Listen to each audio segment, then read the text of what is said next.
This is why calisthenics is better than traditional bodybuilding for South Asians or brown people in general. First of all, my story. I started with calisthenics in 2020 during the COVID-19 lockdown, or actually just before the lockdown, and I was drawn to it because there are no barriers to entry. Once you decide to commit to it, the only thing that can actually limit you is how disciplined you are with it. Later on, I got frustrated, and this was because I wanted to find out how much I could lift. I wanted to compare myself with other people and find out, am I stronger than this guy? Am I stronger than these people?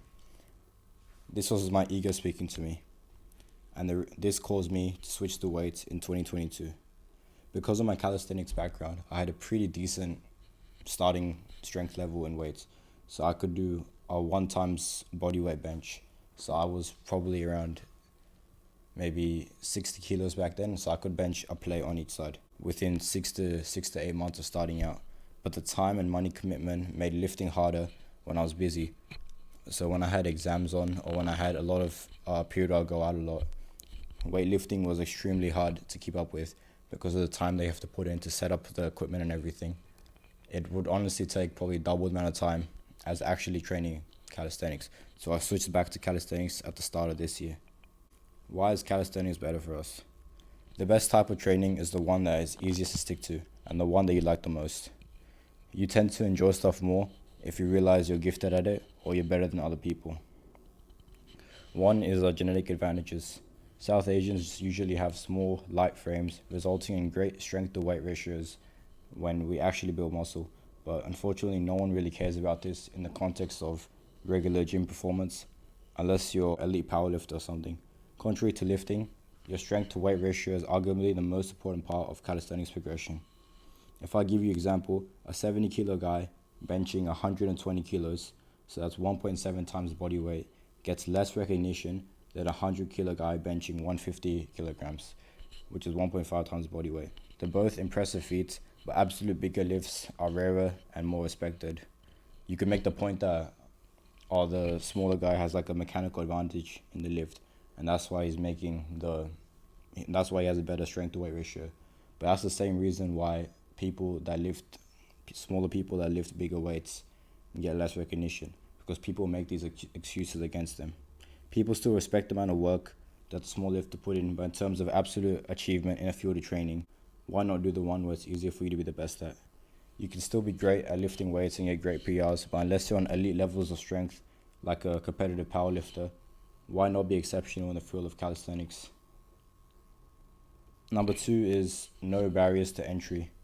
So when you work out in the gym, you have to buy a gym membership, and you have to add in commute times as well, and you have to add in you subconsciously wanting to wear different clothes to the gym because you want to appear a certain way.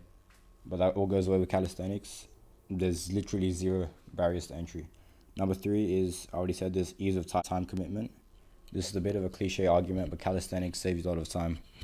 But this isn't really a valid point, as you could eventually just get a home gym set up by getting used equipment.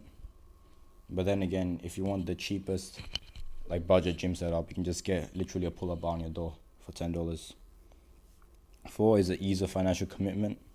Calisthenics has a minimum financial investment. A $20 a week membership is $1,000 a year at least, while a home gym is $500 at least.